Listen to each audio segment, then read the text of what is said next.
వుడ్‌లో 'బాహుబలి' తర్వాత 'ప్రభాస్' ఓ రేంజ్‌ని అందుకున్నాడు.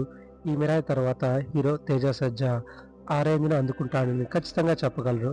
ఎందుకంటే 'మిరాయ్' మూవీ చూసిన తర్వాత ఎవరైనా మూవీలో ఉన్నటువంటి విజువల్స్‌కి, 'తేజ సజ్జా' యాక్టింగ్‌కి తనకు అంతటి పొటెన్షియల్ ఉంది.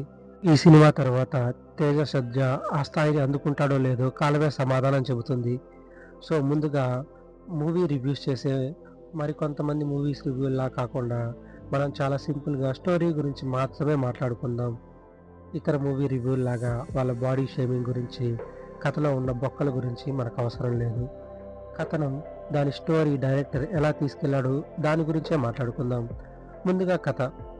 కళింగ యుద్ధం తర్వాత ఎంతో పశ్చాత్తాపానికి లోనైనటువంటి అశోకుడు తనలోని శక్తుల్ని మొత్తం 9 గ్రంథాలుగా విభజిస్తాడు. ఇక ఒక్కో గ్రంథానికి ఒక్కో దివ్యశక్తి కలిగి ఉంటుంది. తన గ్రంథాల్ని ప్రపంచంలో నలుమూలలా ఉన్నటువంటి 9 మంది రక్షకులకి అందిస్తాడు. అక్కడి నుంచి ప్రస్తుత కాలానికి ఒక్కో గ్రంథం తన సొంతం చేసుకుని తాను భగవంతునిగా మారాలని చూసే క్రూరుడు మహావీర్ అలియాస్ మంచు వినోద్ ప్రయత్నిస్తూ ఉంటాడు. అలా 9వ గ్రంథం అంబిక శ్రీయ శరణ్ రక్షణలో ఉంటుంది. మరి దానికి తన కొడుకు వేద, తేజ సజ్జా ఎలా రాముని కాలానికి చెందిన మిరాయిని చేజిక్కించుకుని రక్షకుడిగా మారతాడు, తాను వేద నుంచి యోధాగా ఎలా పరిణామం చెందాడు, ఈ క్రమంలో తాను ఎదుర్కొన్న సవాళ్లు ఏంటి, చివరికి ఆ 9వ గ్రంథం మహావీర్కి దక్కకుండా చేశాడా లేదా, అసలు మిరాయి ఏంటి, మహావీర్ గతం ఏంటి అనేవి తెలియాలి అంటే ఈ సినిమా చూడాల్సిందే.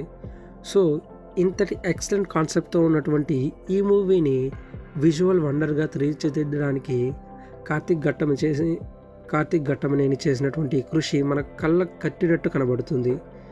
కానీ నాకు ఆశ్చర్యం కలిగించే విషయం ఏంటంటే, ఇలాంటి మూవీస్కి రివ్యూ ఇవ్వడానికి కూడా కొంతమంది రివ్యూయర్స్ లాజిక్స్, అందులో ఎమోషన్స్ కోసం తెగ ఆరాట పడిపోతూ ఉంటారు. అలాంటి వాళ్ళ రివ్యూస్ చూస్తూ ఉంటే అప్పుడప్పుడు అనిపిస్తుంది, మూవీస్ తీస్తున్న వాళ్ళు ఎంతో కష్టపడి తీసిన వారి మూవీస్ని అందులో ఎమోషన్ లేదని తొక్కలో లాజిక్స్ చెప్పి ఆ మూవీ రివ్యూ బాగాలేదని చెప్పి రైటింగ్స్ యూట్యూబ్లో నోటికొచ్చినట్టు వాగుతూ ఉండవు.